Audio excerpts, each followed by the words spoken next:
Hey guys, I'm Mari and welcome back to more Minecraft in the world of Hairam. So I bet you guys are probably wondering, Mari, where are you? Where are you? Why are you in this weird dirt wooden hole? And if you're listening and can hear the sounds that are happening right now, then you can guess it. A while ago, I said I wanted to build an iron farm. And wow, how come nobody told me?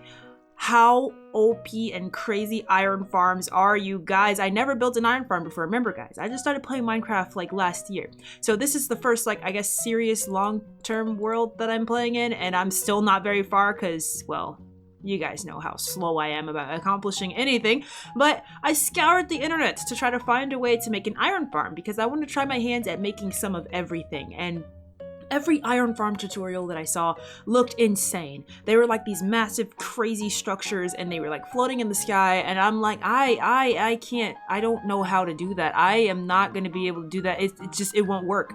It won't work. I can't do it. I can barely manage to get myself diamond armor. I can't.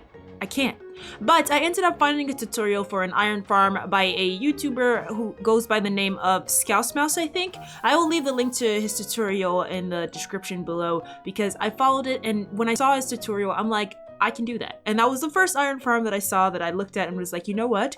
This looks accomplishable with my primitive, noobish Minecraft skills. So I went for it, and I made it, and holy smowzow. Holy schmowzow, is it productive, guys? So, I am standing here in a little storage system that I built because I basically AFK'd here at this place and location right under here underground because the iron farm is above ground, and I'll show you guys that in just a second. But I basically blocked this off and I AFK'd in here, and I think I went to work that day, and oh my word.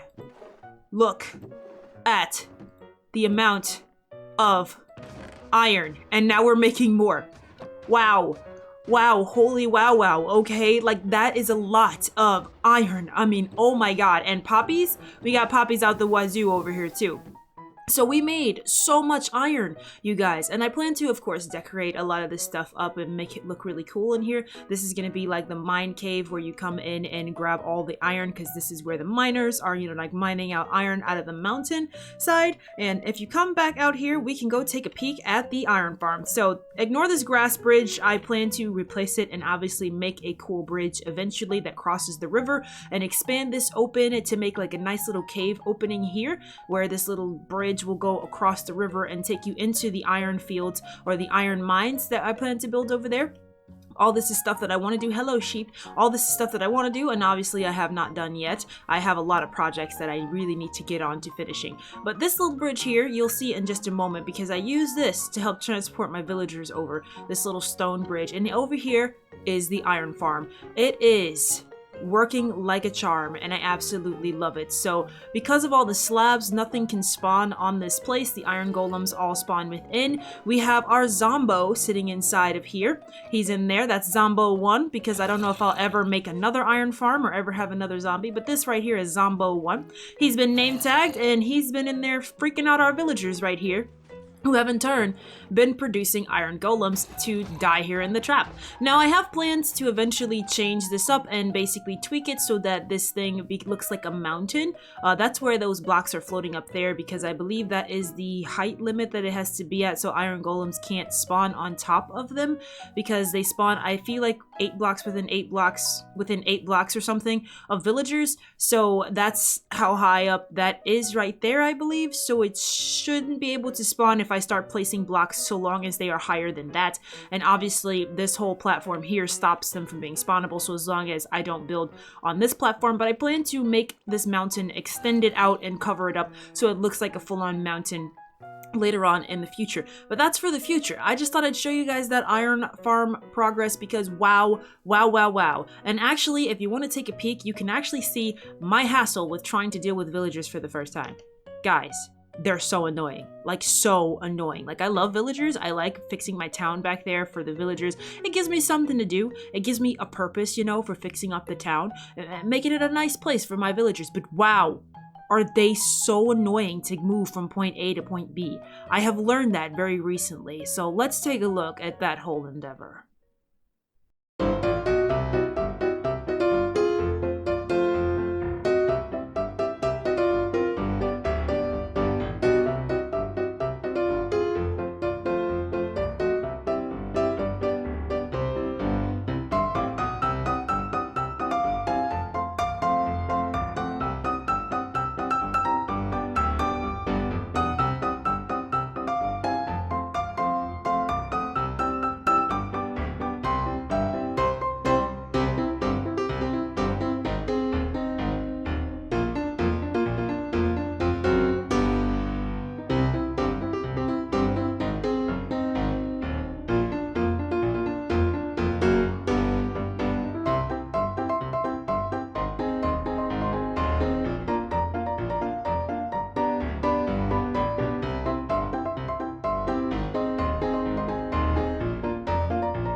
if they aren't the most annoying creatures on the planet, I tell you what. I ended up using minecarts to push those guys all the way over there. It took me way longer than it should have taken me. I'm not going to show you guys the creation of the iron farm. I actually didn't record it, and I recommend you just go check out Scout's Mouse's tutorial if you want to see how to make it yourself. I'm really just showing you guys the portion there with getting the villagers in there, because wow, it was a hassle. Not kidding you guys. But the second point on our agenda for this update episode that we're doing here for the world of Hairam is to show you guys in here in the skeleton farm. So our skeleton farm, I need to make a trash disposal system because we keep getting so much stuff that we don't need. We're like full on bows, so many arrows and stuff like that. Obviously, you know, our little skeletons, I hear more of them coming. We've been doing real good. I ended up putting some furnaces in here just so that, you know, I can just so that I can smelt up stuff as we go, and a little crafting table in the floor there. I still have some more decoration to do in here. I've just been really too lazy to do it. But I also came over here and I tweaked the spider spawner farm right here so that it basically is a kill chamber thing instead of an auto killer. And wow, did I have a time doing this. I don't think I recorded it, you guys, but I really should have, because I put lights in there and I still have my little light switch. It's over here now. But I remember I had the little light switch and I was opening up the area in here to start making the adjustments to do this, and I was like, if I break this block, will the lights turn off? They did. They turned off. All the spiders started to spawn. I nearly died so many times. Oh my god, I had to run. I had to bail, you guys. I'm not kidding you. I had like 40 levels at the time, and I had to bail because the spiders were going to kill me. They were spawning, and these are cave spiders, so they're poisonous. And as soon as I broke that block with the switch on it, boom, boom, the lights cut off in there, and all of them started spawning. I had to run down here and like quickly try to block up the area real fast and then try to trap them in there. Then eventually I had to get in there with some torches and do all that stuff, but for this, I followed another tutorial. I forgot the YouTuber's name who did it, but I'll also leave the link to this in the description below. It's slightly modified because my spider spawner is a little bit higher up, so I wanted this to be on the same level or near close to the same level as the spider spawner here. So not spider spawner, skeleton spawner here. So what I ended up doing was kind of creating like a drop chute for them where they come down and then it pushes them in here, but it works pretty well if you can't tell. Look at all the string and the spider heads and the spider eyes that we have here. We'll have string and stuff for days. We don't have to worry about it at all. So this farm has been super productive. Once again, I gotta do some decorations. You can watch the tutorial for this. This little area here is because XP sometimes gets stuck back here, so I can come over here and grab all the XP and stuff like that. There's obviously still some more decoration here. It's slow going. I'm mostly decorating here when I'm down here to get some XP, because I'm normally not down here at any other time, but you know, there we go, there with the farms. So now that we've done that, let's head into the village because there's a couple things that I want to show you guys in there. So welcome back to the village. This village still needs a name. I'll name it eventually. It's obviously still a work in progress. I still got a lot of work to do in here. A lot, actually. I really need to just spend some time in the village decorating and stuff like that. We got these houses that need to be decorated in here. Right here. I kind of started, and I was also trying to label where each of the villagers sleeps because I'd like to maybe specialize the house with the villager that sleeps there. I don't think he's a leather worker though. I honestly don't remember. That didn't look like a leather worker that just left. It looked like my shepherd, but I can't tell. I've been having some issues with my villagers lately where they've been apparently forgetting their workstations. I don't know if that's a bug that gets fixed in 1.15, but I will be updating to 1.15 real soon. I was waiting on shaders to update, and they did just release the Optifine version that will allow shaders for 1.15, so I'm hoping to update pretty soon here. As of right now, I'm still on 1.14 though. I also have an iron golem problem. I don't know why they keep spawning. I thought the iron golems wouldn't spawn anymore if there were so many of them within a certain range, but I guess I was wrong because these guys are freaking everywhere. It got to the point where they were starting to get in my way, so I actually used leads and chained them to the fence posts. I mean, they were everywhere and it was a problem, and so I chained them to fence posts. I think either some of them have broken out or they are just more that have spawned. Like this guy's not chained. I think he's still chained up. And he's offering me a poppy. Thank you. You guys are awesome, but there's way too many of you guys. It's kind of a problem, in all honesty. Look at them trying to leave. You guys, you will die. You will die. Stop. Okay? Yes, go to work. Go to work. But these guys here, this armorer, and everybody here. There are a little bit of new additions to the family because I've started to play around with villager trading, and wow, we schmouse out, do I love it. You can make, especially with our iron farm, off of these guys, those not leather workers, oh yeah, I was naming stuff. Our librarians, don't worry about the librarians. They have their own place. We'll talk about them in just a second. But we now have a toolsmith, a weaponsmith, an armorer, and I couldn't tell if this was the butcher's spot. I think it is a butcher's spot.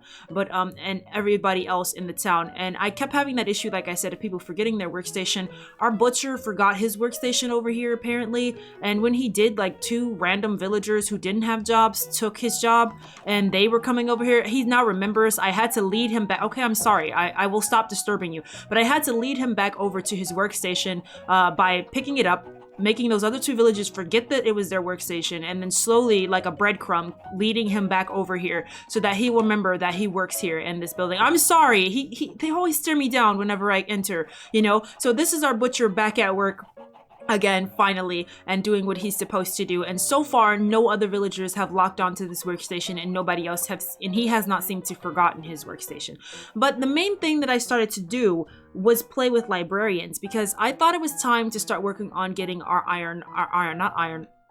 diamond armor and gear, and I wanted to put mending on it because I don't want to like wear it out and lose it. And so I was working real hard to try to get myself some librarian villagers. So once I got those guys to drop their trades with the as a butcher, I ended up putting them in some boats, wheeling them across town so that they were out of the way of any other workstation that I had, and working on getting me a mending librarian. So let's check out how that went.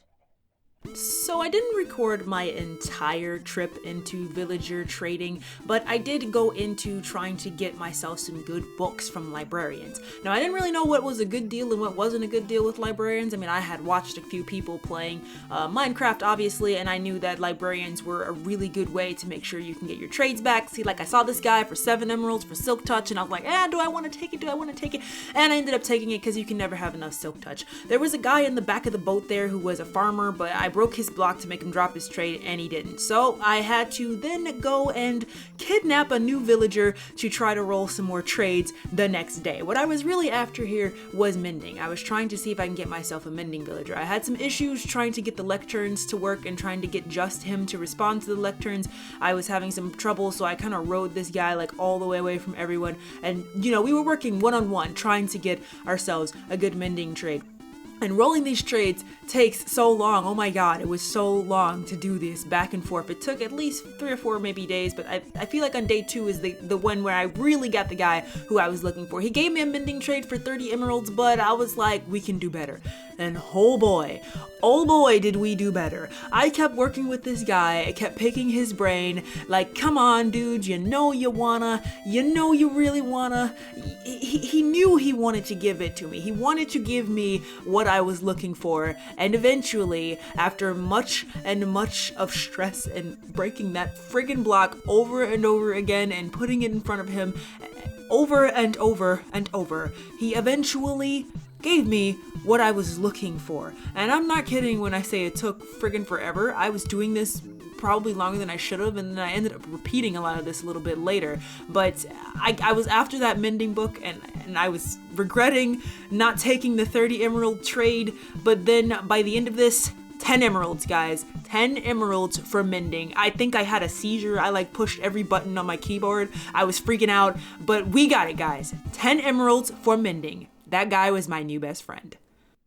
It took forever, but we finally got that mending villager, and oh my god, am I happy about him. He is our lead librarian here in the brand new library build that I'm still currently working on and I'm not 100% satisfied with. You guys know I'm still new to Minecraft. I just started like a year ago, so my builds are still super uber basic, and you know, I watch people like Hermitcrafts and the people on the Legacy SMP, and it's like, wow, they're amazing builders. And this sort of makes you feel a little bit inadequate, but then, you know, you just gotta keep telling yourself that they started somewhere too. So the simple weird builds that I do are you know, I'm pretty sure they had them in their time too. I've also done some work of moving around some of the villagers because I plan for my armorers and weaponsmiths and everybody to kind of be more in this area over here, around where we have this little cave here where they dig out a lot of their stone and stuff like that.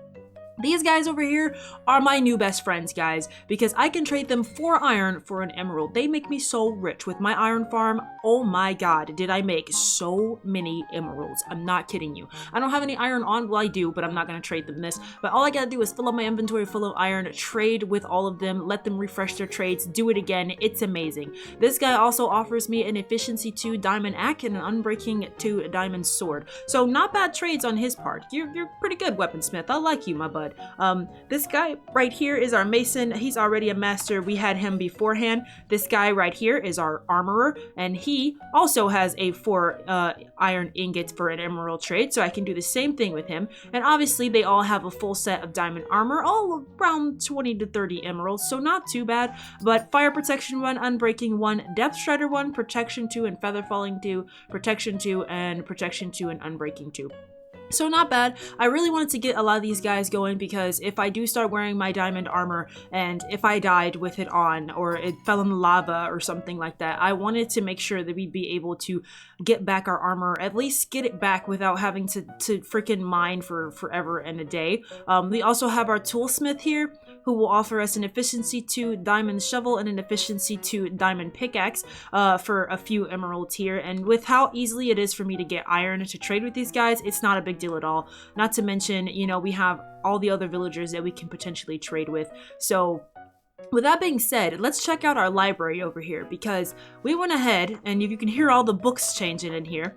And that's because in here, we have our lead librarian. He's over there looking over there at his desk. You know, he's working at his desk, but hello, he's our lead librarian here. And this is our mending guy. 10 freaking emeralds for mending. I was so very happy. He also ended up getting an infinity trade for 19 emeralds a little bit later and a looting 1 trade for 18 emeralds. But this was the main goal here. And infinity's not bad on this guy either. So he's a master librarian and he is our head librarian here behind the desks. But you keep hearing a lot of page rustles because, guys, I had to get an archive going. We need to be able to enchant our armor if we were to lose it, you know? Re-enchant it all to make sure that we can get ourselves back on our feet if we were to ever lose everything that we had. Obviously, the library is still a work in progress, by the way, guys. But if you open this right here, you can head on down into the archives, which is all these librarians. This took a while to do, and we had an unfortunate accident where we lost our Fortune 3 guy. I got another guy back eventually. I got 2 or 3 librarians down here, and I just bred them up down here in this little chasm.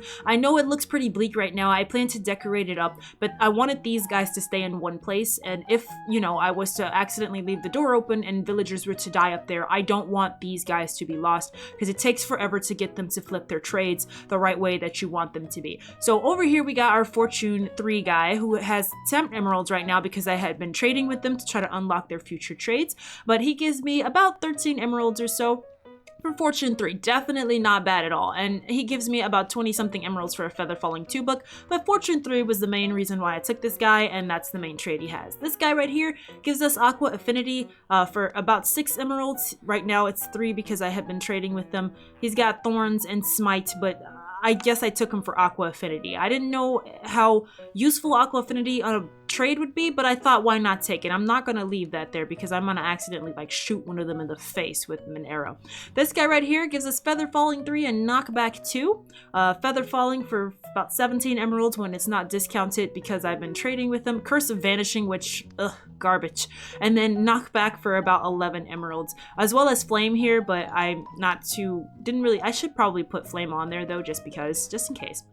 This guy right here is our Protection 4 villager. He gives us Protection 4 for 14 emeralds, 12 right now because we've been trading with him. We also got a multi-shot trade with this guy, and that's about it for him, but still pretty good for protection. We can get our armor back up to protection real quick.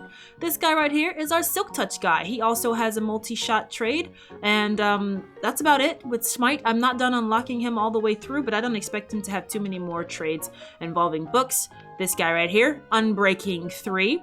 He also has a mending trade, but you know, our head librarian upstairs is way better. If we were to ever lose our head librarian, we could suck it up and pay 15 more emeralds for it, but 10 emeralds upstairs, you can't beat that trade, my man. But Unbreaking 3, I'll definitely take it. This guy right here, he's got our feather falling 4. The other guy I took, he has feather falling 3, but he has feather falling 4s for 14 emeralds, so definitely not bad. So I went ahead and took this guy too, because that way we can get feather falling back on our boots pretty quickly. This guy right here has sweeping edge 3, impaling 5, and loyalty 4. So sweeping edge for 13, impaling 5 for 17, loyalty 2 for about 25. So if I ever get myself on a trident, I think loyalty and impaling will come into play there. So he might be a good friend of ours when we get a trident. This is our efficiency 4 guy. Not bad for 17 emeralds, or I'm sorry, 21 emeralds. And sharpness 5 for 34 here, but this guy right here has sharpness 5 for 17. So he's our sharpness 5 guy, but we have a backup if we ever need it. So right now, these are my librarians down here. I think it's a pretty good range of books. It's obviously not every possible book or trait that we could get, but I think that with what we have here, we'd be able to build up some some diamond armor and weapons again pretty quickly if we lost absolutely everything. These guys gave me a tough time too, because I don't know if this has been fixed in 1.15, but there's this really bad, stupid glitch where I would place a lectern in front of this guy, and the guy like all the way over here would register to this lectern. So I ended up putting fence gates in front of them because they can't route through fence gates. So as long as these fence gates are there and they're closed, then they can only pick this lectern that's in front of them. That's the only place that they can route to. And as far as I know, that's been working out fine. So that's why the fence gates are there. I have a lot more decoration to go in this room. Obviously, it's not done, but that's the progress that we've made there. I'm super happy about it. I think we've been doing really good. It's nighttime, so why don't we head over and take ourselves a nice little nap, and then we can go over what we got ready for the future. Good morning, you guys. So, what are we going to be working on in the future? There's still, I think, a cartographer villager that I have to get going in here. I'm trying to get one of every type of trade, obviously, except for my mini librarians down in our archives. I obviously have to do a lot of work in terms of making up and doing interior design and getting the rest of the buildings up. I think I want to maybe try working on getting the buildings together. First, trying to get some more. I've done a couple more outlines here. I plan for this to be, I think it was it a tavern or just supposed to be a large house? I don't remember, but I'll figure that out when I get here. This is a small little house right here. This right here is supposed to be like City Hall, you know, where you can come. I'll probably have an office in here. This is going to be our City Hall place right here. Up here was supposed to be our church that I have to do. Oh yeah, I made a sugarcane farm. I went ahead and made this farm just because I've been following along with the updates for 1.16, which I do plan to update to eventually. And they do say that zero-tick sugarcane farms will become obsolete. They're going to patch those guys out. It's kind of sad because I made one on a server with my sister, her fiance, and her friend, and wow, do they produce. I mean, wow. But they're gonna patch those out, so I just made an older version or a simpler version of a sugarcane farm just to get some passive sugarcane while I'm here. It's not the most efficient because it uses water streams, and obviously you are gonna have some losses because you won't always get it, but you can come down here and pick up our sugarcane when we get it. It's not too bad. Oh my god, I closed myself in here. It's not too bad, but could be better. I'll probably make a better, more efficient version of it when we get to their city. I might even do another one on the other side here, just sort of do the same setup and just kind of layer them over here or something, and maybe get some just either bamboo or some manual sugarcane over there. Maybe, I don't know, I'll have to see. But over here I plan to put another little house tucked away here. I think I want this to be our cartographer, so we have our librarians in here, our cartographer over here, who are right by our sugarcane that are making all the paper for us. So there are plans that I have, but obviously I just need the time and the capacity to do it. And right here, I don't think I showed this on camera last time, but over here is our hello, Mr. Cleric. I gotta get you all settled too, because I found a zombie spawner, and we'll be making a zombie farm soon too.